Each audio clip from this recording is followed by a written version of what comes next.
monsters, madness, and magic.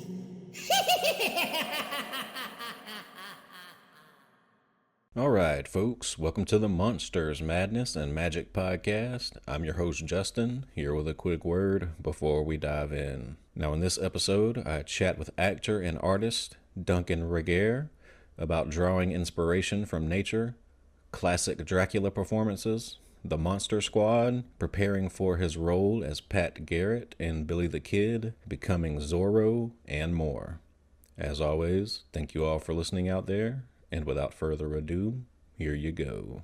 Mr. Regehr, won't you just take us back in time to get started here? You're a youngster. Would you consider yourself a book reader, fort builder, troublemaker, or all of the above?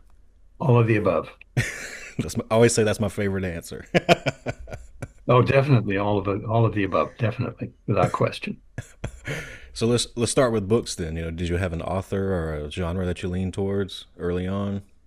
Well, I learned to read at a very young age, actually, thanks to my mother, who, sat all of her children down and made us read. So by the time we got to elementary school, we were each of us kind of designated the reader for the class because could read quite fluently. And so we had a pretty omnivorous taking at the local library. So I got into all of those things. But I think the early books were probably, James Fenimore Cooper, adventure type things with Indians and, as they were called back then. And, just a Robin Hood, all kinds of adventure type stories as a young person. And then later on, my mother introduced me to poetry and to Shakespeare, which was wonderful. I really got into that by the age of 12. So, and it sort of stayed with me. Oh, so you're still quite a big reader? Oh, definitely. Yeah. What are you reading these days? Well, I'm reading. I'm a big fan of John Banville, the Irish writer, Booker Prize winner, and I love his prose. So I've been reading all of his books. So you said all of the above. When you're talking about fort building, were you in a rural area? Were you building pillow forts inside? Yeah. Well, I guess that happened too. Any bit of cardboard or whatever you could find, you built into a fort. That's what it's there for, right? So, yeah, no, we lived in a rural area with a forest and, so building, actually chopping down small saplings and what have you and fashioning out some sort of, child's version of a log cabin would be appropriate, I think. So, what kind of troublemaking are we talking about? A little innocent childhood just trouble? I think nothing too devastating. Maybe a little vandalism in terms of throwing eggs at Halloween at somebody's house, or putting soap in their swimming pool, or whatever. It's vandalizing things like that, but in a big way, not breaking things. We're all a little guilty of that, I think. So you're safe. Oh, sure. Sure. And of course, fights. At school you get into fights and what have you. Back in the day, that's how we sorted everything out. Was go down behind the baseball diamond and punch it out at lunchtime. So I always say if no one's significantly injured, it builds character. yeah, exactly. Whereabouts did you grow up? Vancouver Island. Yeah, very forested. Very forested, and it's my current home base is Okay. Vancouver Island. So would you say that there was anyone in your family, friends, or etc., that was artistically, creatively inclined? Do you think that's where your roots come from? My father, was an amateur painter, Mm. and I basically followed painting throughout my entire life. I'd been an artist in a professional way since I was 18, I guess, Wow. which is many years ago. Um, but yeah, I would say that my father definitely. My sister was a ballerina, one of my sisters. So yeah, the arts are in the family. Yeah. So what's the chicken and the egg for you in terms of your passions? Was it acting or was it the arts? Oh, it's always been art. Mm, It's always, you know, gotcha. but acting came about. I imagine I knew I was also going to be an actor and became a professional actor when I was 16. So, but art always carried on, and really the acting career for a while was actually supporting me so that I could continue to exhibit and create more works. Right. So it's a long career. I mean, it's, well over 50 years now as an artist. When sticking with your childhood, when it comes to formative films and TV shows that you grew up on, what pops into your mind? Um, I guess everything. As I said, I liked the Robin Hood stuff. Mm, Um, I like the swashbuckling sort of movies. But I also had a girlfriend who was very much into horror films mm, at one point. But that's a little bit past childhood. It's more adolescence. And we used to watch, Christopher Lee and Peter Cushing and, Lon Chaney and all of these different actors portrayed werewolves and, vampires, whatever. right. Do you remember the first film that you ever saw in theaters? Ah, it was probably a Disney movie of some kind. I don't recall. I'm sorry. Hey, it I really happens. can't remember. I have a hard So time remembering a myself. long time ago. So So, which records were spinning around the house when you were growing up? Was it were your family big music fans? um, I think a lot of classical music was played, Hmm. and that sort of stayed with me through my life. I mean, I have an interest in contemporary music as well. I mean, singing and you know, I think by the time I was 14, um, I'd moved from my sisters were very much interested in the Beatles, Hmm. and the early works of the Beatles didn't do anything for me as a kid. I wasn't even interested in them. But then along came Bob Dylan and the Velvet Underground and all of these really great bands, and I got interested. Very much so. Leonard Cohen. Mm. That's the very early stuff. And Did you ever pick up an instrument yourself? I tried with the piano for a while, but it didn't work out. Yeah, Terrible. I always say I started with a guitar and had to quickly demote myself to bass. I needed less strings, Yeah. easier to focus. Yeah, sure. So, a question I like to ask everyone is just because I'm always curious about it is what scared you as a kid? Um, Not very much, that's for sure. I was pretty adventurous, so um, I think I think just being stagnant, not having any sort of input would frighten me more than anything. Um, I like ideas. I like to talk to people with ideas, and it's always been what I seek out in people are the people that are coming up with new concepts and I think if that were drained away from me in some fashion, I wouldn't have been happy, Mm. you know. So, when it comes to your art, just early on as you're cultivating that, what are some things that you just like to draw personally? Um, well, drawing for me is really just conceptualizing. Hmm. Painting is really where I end up going most of the time. And the same with sculpture, the same kind of thing. Um, but usually it's more of a visceral approach to it. Um, I have a philosophy in mind that, is niggling away at me. I don't know how it's going to manifest visually, but you just have to plunge in.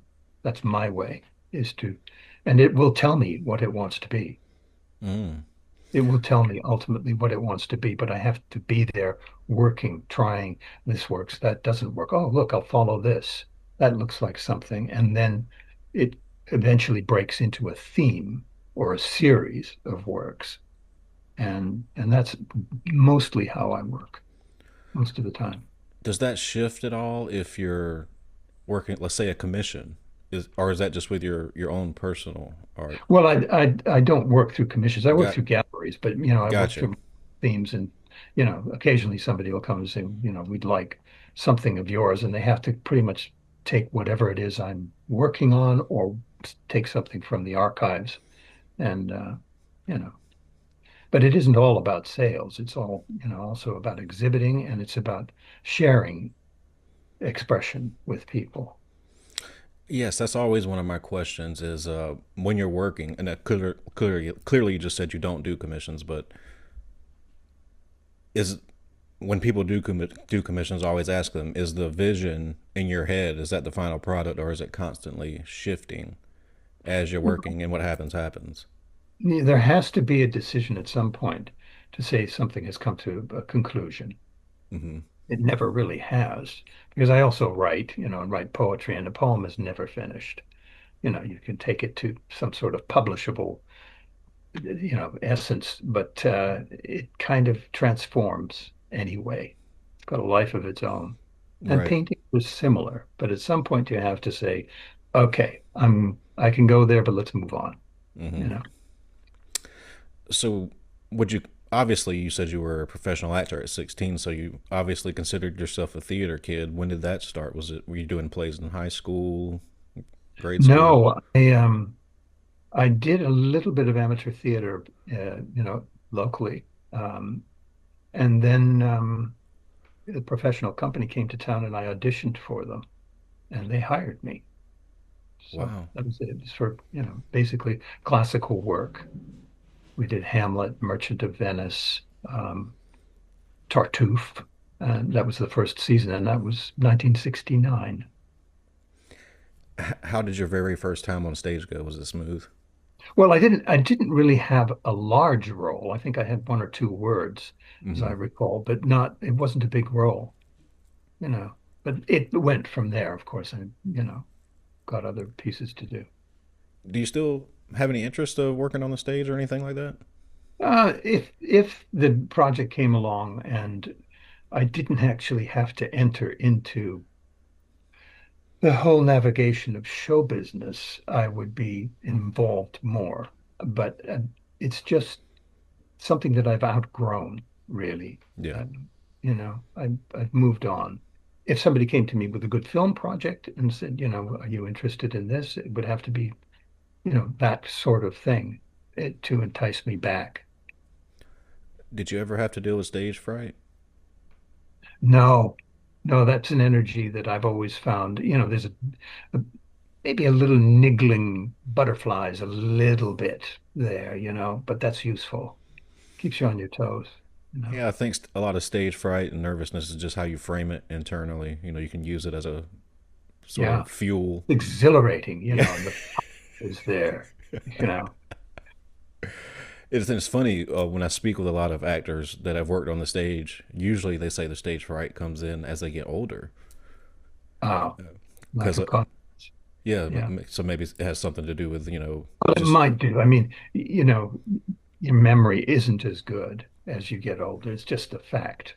yeah, There's nothing you can really do. You can do the exercises and continue to stay on top of things, but it isn't going to get better than it was. yeah. I could definitely see that being an issue. Yeah. So just sticking with the stage, do you have a handful of favorite roles that you tackled during your time on stage that stand out? Yes. I think um, my favorite role really was Abraham Lincoln, Hmm. which I did in a production of John Brown's Body um, at the Libero Theater in Santa Barbara. That's pretty much the pinnacle. That's a really good one. Have you ever seen the? I think it's just called Lincoln. Daniel Day Lewis's Lincoln. Brilliant. Yeah, Yes. I went to the theaters 3 times to see that. Yeah. He was, Absolutely brilliant. Brilliant actor. yeah, Extraordinary. of course, yeah, he's one of the best. Yeah. So when I speak with actors, us non-actors, we always hear the term method acting thrown out Hmm. there, and I think the terms become a little muddled, and most actors I speak with have their own internalized method that works for them and that's sort of specific to them. What's your method? It's really just learning the lines, getting out there and doing it. I don't have an internal method. That said, there are situations, particularly in filmmaking, where you can be on location. And I'm thinking particularly of Gore Vidal's Billy the Kid, in which I played Pat Garrett and the late Val Kilmer played Billy. And we were out in Tucson, old Tucson, shooting this movie. And so we didn't really have to leave character too much. It Hmm. wasn't like filming in Hollywood or in Los Angeles where you finish the day at the studio and you go home and you have a regular domestic life. But out there on location, you can afford to be a cowboy and stay a cowboy after you've finished filming. So you get into the whole thing of it. It's just the way it is. And a little bit the same thing when I was playing Zorro in Spain. I was never I had two characters basically. One was the Zorro, the swashbuckler, and the second one was Don Diego. But I was always one character or the other, and I was that for pretty much 12 to 14 hours a day like Wow. that. So you stay pretty close to your character that way.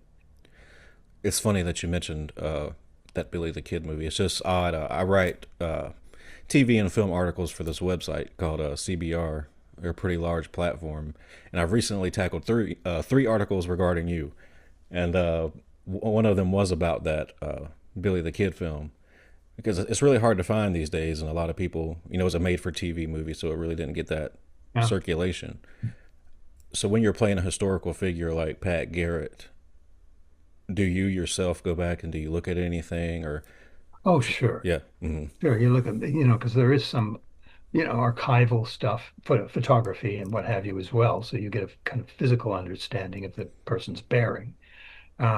But in the instance that you're speaking of, I think you're dealing with mythology as well with Right. those two characters, Billy the Kid and Pat Garrett. And a lot of different versions have been done of the two of them, so that, it's moving from sort of legend and into mythology, American mythology. So who they really were, you know, they may be a couple of sociopaths or something, Yeah. that run around, or psychopaths, if you want, like killing people. They were bad boys. But they've become mythologized. Yeah, I think a lot. I live in the South, so obviously a lot of young men romanticize. And I think a lot of people just romanticize the Old West in general. Yeah, But sure. it's just interesting to see because just while we're on the subject, since he's passed recently, do you have any memories you can share of Val Kilmer? Um, I think what I remember of Val, he was quite young at the time. I think he was about 28 or something. So he was still fairly new to the whole thing, and he was a bit, he was a little bit insecure about some stuff, and nervous, needed confidence, that kind of thing. So it sort of worked with our characters. I was the big brother, he was the little brother. We had this, we called each other Big Casino and Little Casino, and there was a sort of magic that worked that came out of that. But it's interesting that you should ask about it. I did an interview with a magazine called True West Mm. recently. And I was talking to the chap that was doing the interview and saying, "Well, it's interesting that you're just talking to me about this." I said, and sort of to honor Val Kilmer a little bit, and certainly the legend of Billy the Kid. And he said, "Well, you're the only one who's alive." And I looked back at it and I thought, that's absolutely right. Every person that was involved with that production, save one, Julie, I think her name was, um, Julie Carmen. Ah, They're yeah. all gone. Everybody's gone. Uh, My memory's a little shaky on this, so forgive me if I got some details wrong. But I believe that version of Billy the Kid, Gore Vidal, it was his. I think it was his original screenplay in the '60s or maybe the '50s. yes, Was not done to standards according to him, and he wanted to. This was his way yeah, of righting the wrong, right? yes, Okay, yeah. And as you know, he actually took a role in the movie as well as the preacher. I didn't even realize that. I'll have to Yeah, go back and rewatch it. yeah. So obviously we talked about you starting on stage. How does the How's the transition from stage to screen happen for you? What was that first break, I guess? Um, I would say it was confusing to me at first because I had to understand all the technical things about movie making, about filmmaking. And the stop start of it was hard for me to get my head around to begin with. Once I got onto it, it was fine. You Hmm. know, you know, in theater, you have such a flow to the performance, from beginning to end, and the flaws remain as part of the final, masterpiece, as it were. Uh,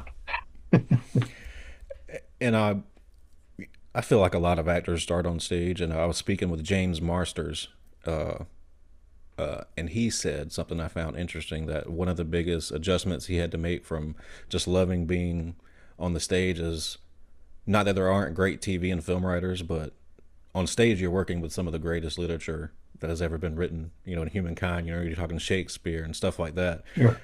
Yeah. So was that something that ever crossed your mind, that maybe you were more connected to the source material on stage? I think, yes, I think that's, if I did anything, that was sort of questionable about performance in particularly in television, because it's like you're on a gerbil wheel, just putting this stuff out. And, I would always try to suggest ways of improving the dialogue, but you'd step on other people's toes, and, studios at the time that I was doing that were very, very strict about changing anything. Um, and you think, well, why? Why? This isn't very good. At a certain point, you're just like, let me get the paycheck and move on. Yes, it will be like that, unfortunately, and it wears you out. So, what was the first screen role? A thing called The War is Over. I Mm, played a shell-shocked sergeant from the First World War, a Canadian, and we shot it in Montreal, but he's returning home and gotcha. deals with his what we call PTSD or whatever it is, post-traumatic syndrome. Yeah. And correct me if I'm wrong, but I think Wizards and Warriors was your first sort of recurring major role. Uh, in Hollywood, yeah, Yeah, yeah, yeah. On yeah, television, yeah. I would think so, yeah. What are your memories of shooting that? Oh, it was great fun. And my cohort was a wonderful guy, Clive Revel, Mm-hmm. who I think passed away recently, because I haven't seen him for many, many years. But we had an absolute ball. I mean, we even had bumper stickers made up, for everybody that said, villains have more fun, because we were doing all sorts of diabolical stuff every week. And it was great. And it had a great writer in Don Rio. I think he went on to do Buffy the Vampire Slayer Yeah. and various other things. He's very good, very, very good writer. They always say that villains get the best lines. Do you Oh prefer to yeah, play villains if yeah, you have a choice? when it I grew up on horror movies, and I think my first experience with Dracula was Christopher Lee, like you mentioned for yourself. I think it was The yeah. Horror of Dracula, but it could have been any number of those Christopher Lee Hammer vampire movies. Right. So when it comes time for Monster Squad, is there a specific Dracula portrayal that you tried to pull from? Because it's an iconic role, in film history. So Yeah. how did you want to tackle it? Well, that was, really what the force behind it all was to try and create something that would reflect the Christopher Lee performance, the Bela Lugosi performance, and, sort of amalgamate all of those.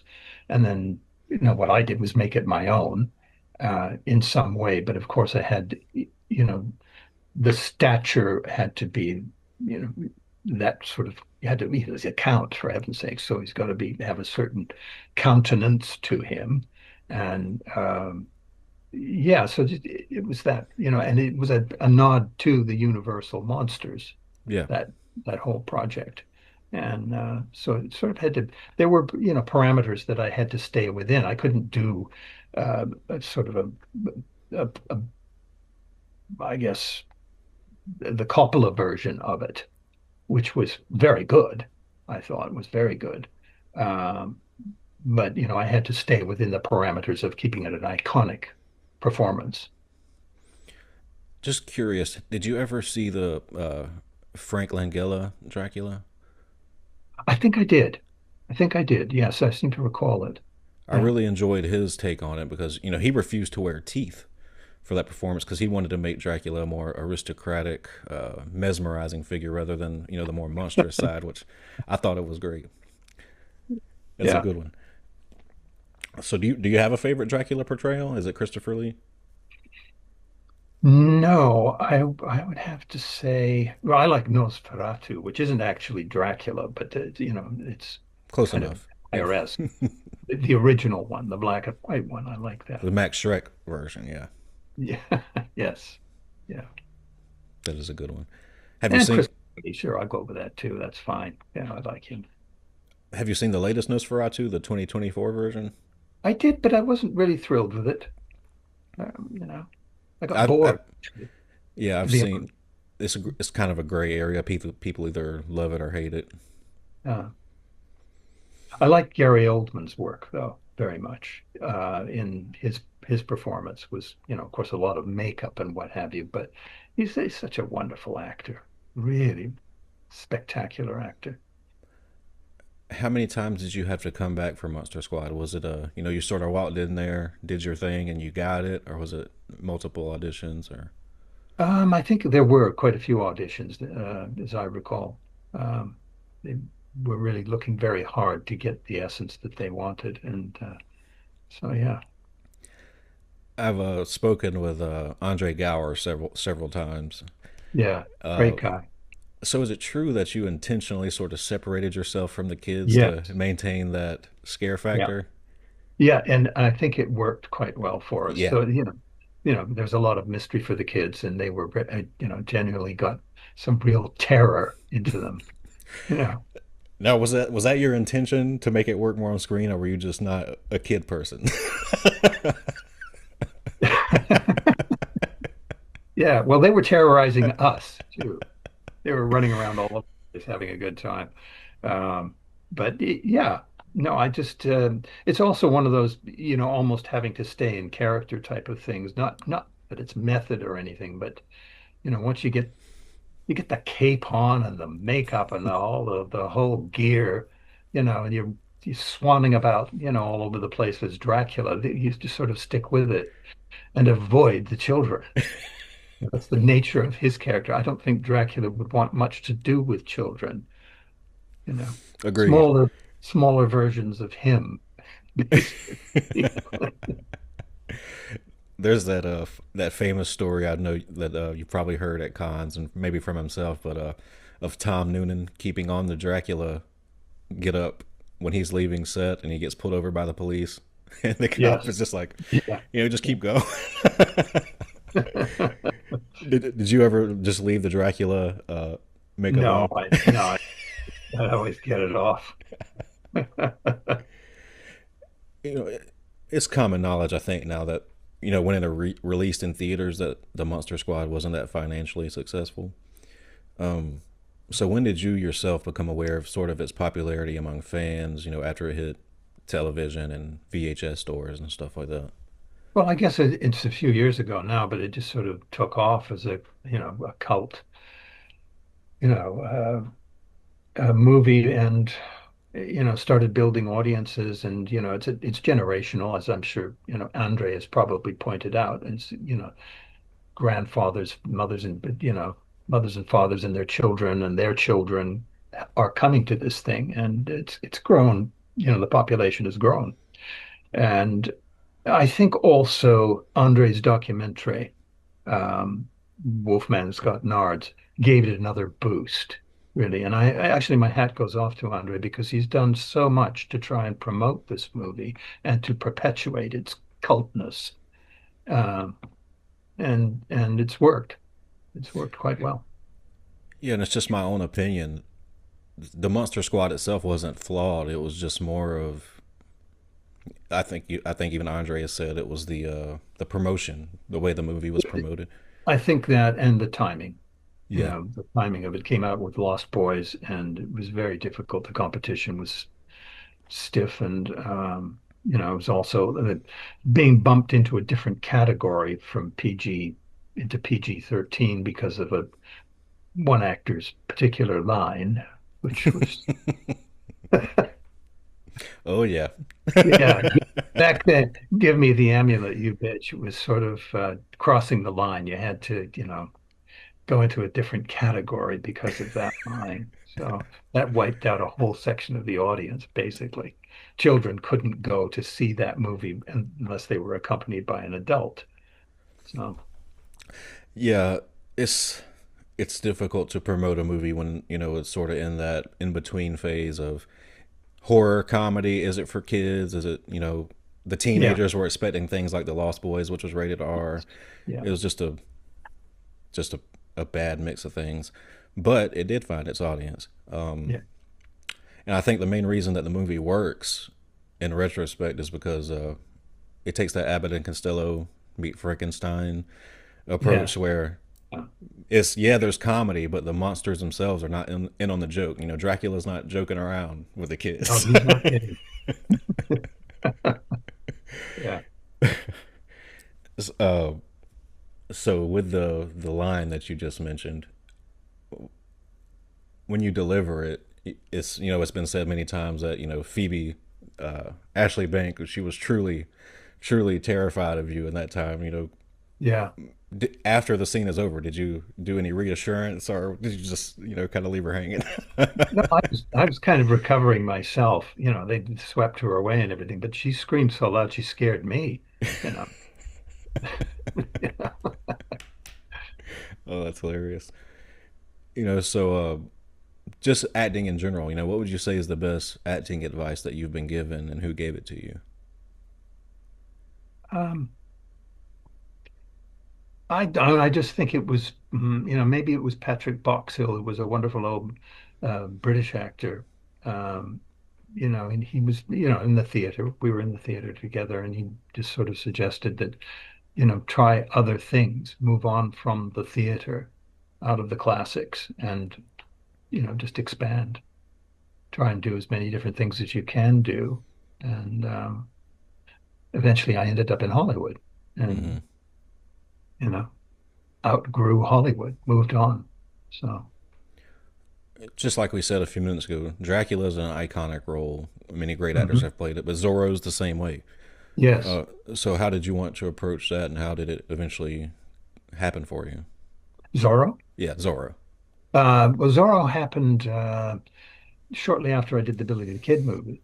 Um, and really what I wanted to show was, more diversity between the Zorro character and the Don Diego character. But, the powers that be wanted there to be very similar sort of characteristics between the two rather than to make a huge difference between them. I was interested in doing Don Diego more as a Ben Franklin nerdy sort of guy with pince nez glasses and, working with test tubes and things like that. And then you would have the swashbuckling hero in as the masked man, charging around the country, killing bad guys. I can't believe I haven't mentioned this up to this point, but I have to ask you about figure skating. Oh, that was an early, project that, I felt really contributed later on, to a sense of balance and flow and what have you. It became very valuable when I started fencing at Stratford later on, because I had the moves, basic, you know, almost balletic moves that are really give you a discipline in understanding how to use the sword. And when it came to sword fighting in Zorro, I wanted to do, along with my uh, sword fencing master, Peter Diamond, who died some time ago now. We developed a style that would include both epee and saber. So we could use for the close work, some very foil-like moves. And then when you're going to cross the plaza or whatever in a big long charging fight, we'd switch to saber moves. So we developed a sword that would be good for both those two things. And that was the basic style that we came up with. Wow. Do you Well, still stop figure skating. Go works too. Yeah, right. I mean, everything that you can put in the toolbox helps, right? Yeah. Do you still skate at all? Even just for No, your own pleasure? no. Oh, I think you still could if you wanted to. maybe. I don't know. When it comes to acting, would you say that, unless the right role comes around, be it on stage or in film, would you consider yourself retired? Are you done? Do you I wish don't to regard continue? us ever retire. We just carry on. You hear about people retiring, and I guess maybe some people actually do, but um, no, I mean, I'm far too involved with my work. And as I say, if I've outgrown basically the Hollywood show business aspect of my life, that's not very attractive, was never very attractive to me. Red carpet stuff was never, I didn't like all of that attention, really. It doesn't Okay. appeal to me. The projects were far more interesting. I got into acting because I was interested in playing roles and developing an arc for a character and studying, putting together a play or a film or whatever. That's what I find interesting. The other side of it, the the fame side, showing up at events and all of that. I know it's a necessary part in the world that we have with Hollywood today, but it's something that I outgrew years ago. Not that I ever was attracted to it. Yeah, and if this is the case, not asking you to name names or anything like that, but was there a negative experience that you had in Hollywood, maybe on set with someone that No, okay, so it was just personal. no, never. Okay. No. I mean, there are always negative, but there's also tons of positive and Hmm. good friends and, all of that. It's just um, more understanding the best venue for expression for me. And at this stage of my life, I really am concentrated on my paintings, my visual work that I do. And that's what it's about for me. Well said. Yeah. Have you ever considered or had the desire to teach acting to maybe young students or anything along those No, lines? no, no teaching. So I'm not a teacher. No. Uh, I meant to ask you this a few minutes ago when we were talking about the Monster Squad, but Fred Decker's been pretty open about, even though the film has found success in the later years, it did kind of halt his career a bit because he was the director and he had his name on it, Mhm. and it's kind of a bittersweet thing for him. And maybe that's just because he's the director and him and Shane Black wrote it. But did you experience any of that with your acting that you would say that you can point to? Um, Would you say that the Monster Squad not having that financial success, did it have any blowback on you gaining roles after that?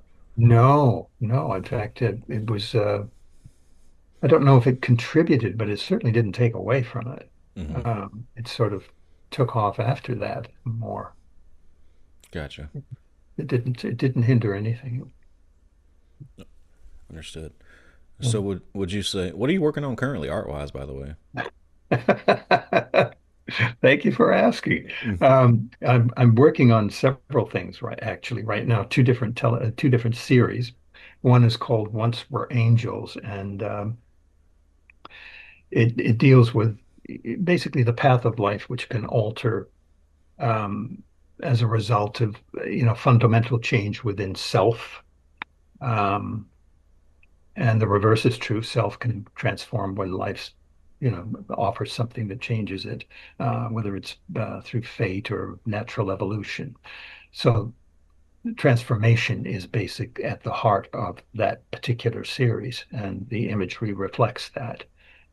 It's so that it is figurative, single figures, really at the cusp of change.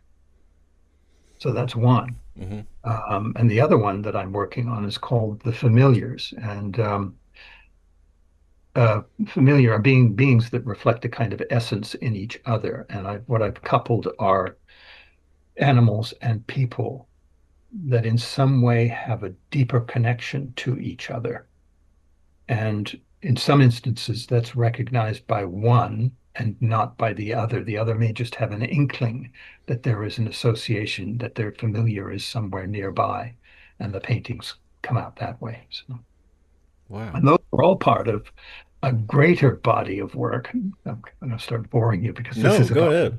That's why we're here. um, and in the overall theme of which is destiny. The body of work is called Odysseys, and it focuses on individual journeys, whether they be mythological, metaphysical, or whether they're transformed by fate or whatever. But they are journeys. Some of them are taken from the great myths, um, and then others are just psychological changes. But there are five series. Pilgrim series is one of them, and many others. Quest series. There's five different components to that. And you said that you work with galleries a lot. Do you typically, stay around Canada or do you travel around with it? Well, I've shown all over the world. I mean, Hmm. my paintings go all over the world. Um, but primarily, I've been showing through Vancouver Hmm. at the Petley Jones Gallery, and and that's where I currently show work. But I also show on Vancouver Island at Madrona Gallery, and you can get. I should offer you my website, which would be the best thing, Sure. which is duncanregehrart.com, as opposed to duncanregehrartworks.com. It's art duncanregehrart.com, and that'll get you a view of exactly what's going on. Just generally speaking, do you work more in painting or sculpture, or do you have one that? Painting. Okay, Painting. Yeah. gotcha. So a question I like to ask everyone at the end, Duncan, is have you ever had an experience that you would consider supernatural, paranormal, or encountered an event you can't explain? Yeah, but I don't know that they were actually supernatural. There's plenty of things that I can't explain, but Hmm. I've not really had anything that I would qualify as being a ghost or anything like that. No. What about psychedelic? Psychedelic. Well, every day is psychedelic. You know, the imaginings that come up and end up on the canvas. Hmm. Yeah. Uh, Just based on the yeah, work that you mentioned, do you consider yeah, yourself absolutely. spiritual or religious or anything along those lines? Um, I don't know, it's all there. I mean, I'm just thinking of this series of work that I'm doing called The Familiars, and I liken it to a story of what happened to me some years ago when used to travel around through the hiking through the forests on Vancouver Island. And this one particular day, I came to a small clearing within the forest. And the sun was shining through the leaves, and it was very beautiful, an enchanting spot. So I stopped and I thought, well, I'll just take this in for a minute. And I heard a rustling off to the side on the edge of the clearing, and out came this fawn, little tiny thing. And I didn't move. I just stayed where I was, and it sort of approached me, stretched out on the end of its neck, uh, and was very curious. And it was as if the fawn recognized me. And I felt the same thing, that I recognized this creature somehow, as there was a sameness between us. And it came over right up to me and settled down at my feet.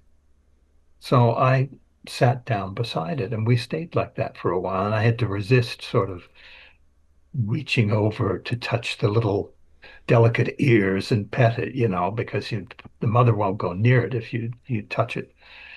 But we stayed like that for quite a while. And then I heard rustling at the edge of the clearing again, and the mother came through. And she was sort of puzzled by what was going on with her infant and this human being. And the little one looked over at her and didn't move.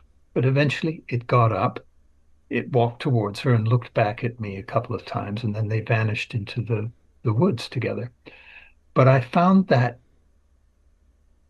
familiarity with that little creature to be a very profound and joyful experience, and it stayed with me. It's not spiritual in the, sort of regular way, but I'll it say that counts.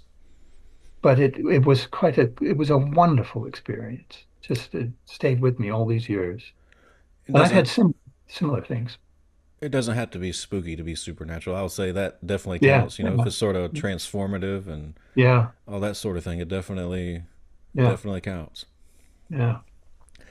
So just to put a bow on this thing here, is there anything on the horizon? You know, anything in the pipeline that you want to share and put out there before we? Well, I've got Boston coming up September the 6th and 7th, Boston Terror Con, and I think it's in Marlborough, wherever that is.